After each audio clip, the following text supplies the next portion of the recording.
Match day 2 in the African Cup of Nations is up and running, and the pressure is getting worse. I don't know what that means, but I believe it means that things are intensifying in the African Cup of Nations that made Morocco, almighty Morocco, to manage a score draw to save their heads yesterday right there in Rabat. It just shows how interesting the African Cup of Nations is going so far. So yesterday, interesting fix. Angola drew Zimbabwe by 1-1. Egypt beat South Africa by 1-0. A kick from the penalty spot for Mohamed Salah, a red card in the second half, and a VAR check, a long time VAR check for South Africa to get a penalty. But at the end of the day, the decision was overruled for a penalty after an Egyptian handled the ball in the 18-yard box. It was tagged as, it was resolved as ball to hand. And as we speak today, South African hearts are broken. They were hoping for at least a draw in that game. A game that had one man sent off about 20 minutes to go. 11 men couldn't make things count for themselves. It ended 1-0 in favor of Egypt. Zambia went on to draw Comoros by 0-0. Then Morocco drew Mali by 1-1 after scoring a goal in the first half. The kick from the penalty spot by Brahim Diaz. Mali came and equalized in the second half, and that's the stories are getting interesting in the African Cup of Nations. And today is another day to witness a set of games that promises to be very exciting in the African Cup of Nations. Uganda will be taking on Tanzania. Nigeria will be taking on Tunisia. Then in Group D, Benin versus Botswana, Senegal versus Democratic Republic of Congo. So let's quickly take at Group D. Benin takes on Botswana.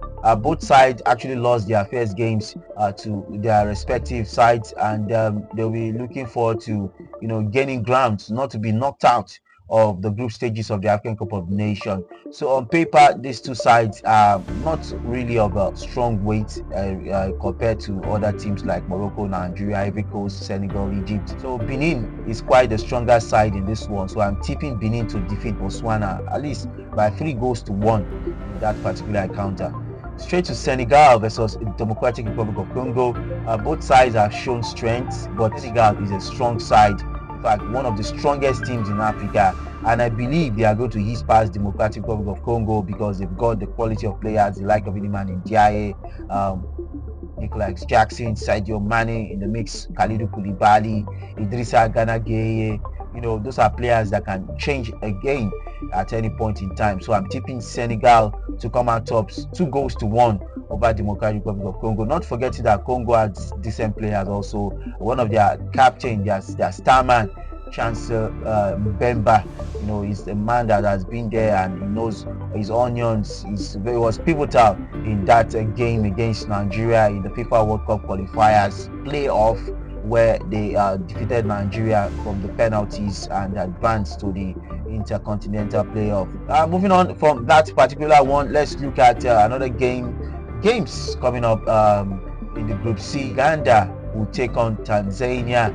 Uganda has been a decent team so far in terms of graduating from the underdogs they used to be. They've stepped up their notch a bit, and they'll be looking forward to at least show Tanzania the way on how to do things. Not forgetting that Tanzania also have some kind of player that's quite stubborn. They like to play a compact kind of football, running themselves from the defense. They know how to shield their defense. They are very compact, and going forward they like to hit you on the counter, and they were able to make that count against Nigeria. So I believe against Uganda they can also try one or two things. They want to go all out.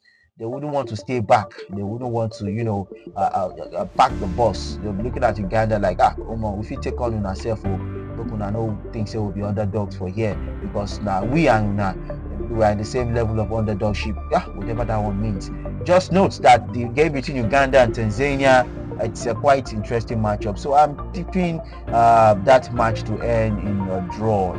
Yes, it can be a goal draw. I'm looking at 1-1, not 0-0, because they want to come out all out at each other and test themselves. Not forgetting that Tanzania has this interesting goalkeeper in the name of Freddy Foba Masudi, a 23-year-old. He was pivotal in defense for Tanzania against Nigeria.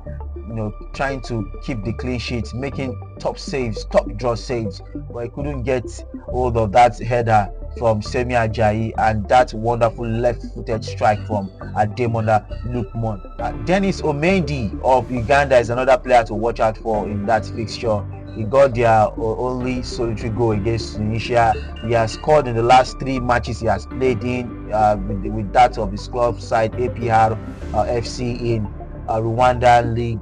He has scored in the last 2 games in Rwandan League also. So Dennis Omendi is one prolific striker. It's prolific for you to score 3 matches in a row.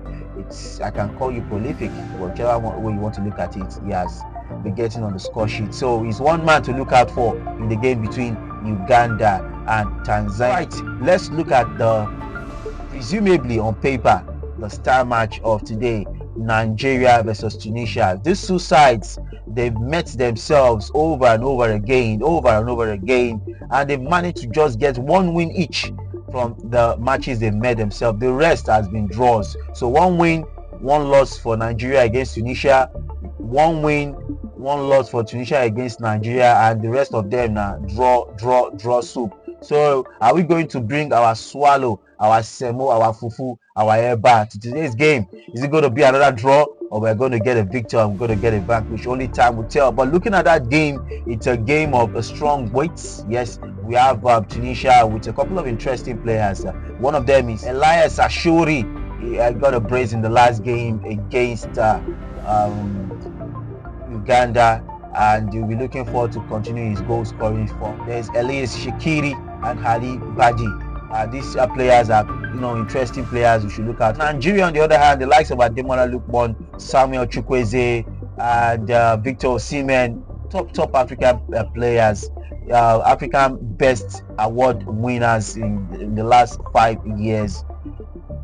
The best thing is just to know that this is an interesting matchup, and on paper Nigeria will always edge Tunisia in terms of player quality. So I'm tipping this game to end 2-1 in favor of Nigeria, because Nigeria over time loves to concede. They don't keep clean sheet enough, and Tunisia wants to capitalize on that. And that game, hopefully it's going to be an interesting watch for everyone. So see you next time. Bye for now.